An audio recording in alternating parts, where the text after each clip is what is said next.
শিশু মাত্রই একটি সম্ভাবনার নামান্তর, যাকে বাস্তবায়িত করার চেষ্টা করে চলেন প্রত্যেক মা বাবা। কিন্তু এই প্রচেষ্টার নিরন্তরতায় সন্তানের মনের কোণে আলো ফেলার সময় সুযোগে পড়তে থাকে টান।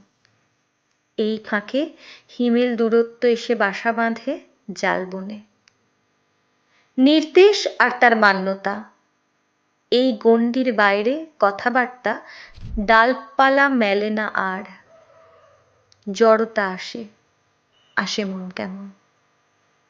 জানলা দিয়ে একলা হাত বৃষ্টি ছোঁয়, আর বাড়িয়ে দেওয়া সেই হাত ধরতে নেমে আসে ইচ্ছে পড়ি।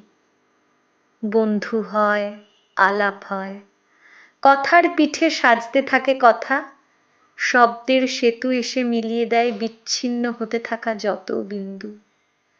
কেউ একা থাকে না আর, জীবন কাটিয়ে এসে ছুঁয়ে দিয়ে যায় ঘুমিয়ে থাকা সব ইচ্ছে। হইচই, হাসি আর গান, গল্প হুল্লোড়ের চারিদিকে আলো ছড়িয়ে পড়ে।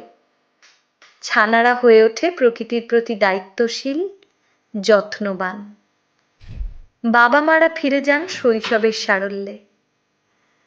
পুরনো গিটারে নিজের আর অন্যের আনন্দ আর দুঃখকে মিলেমিশে ভাগ করে নিয়ে গড়ে ওঠে এক পরিবার।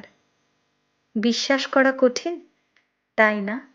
আজকের দিনে এসব হয় নাকি? তা হয় বইকি।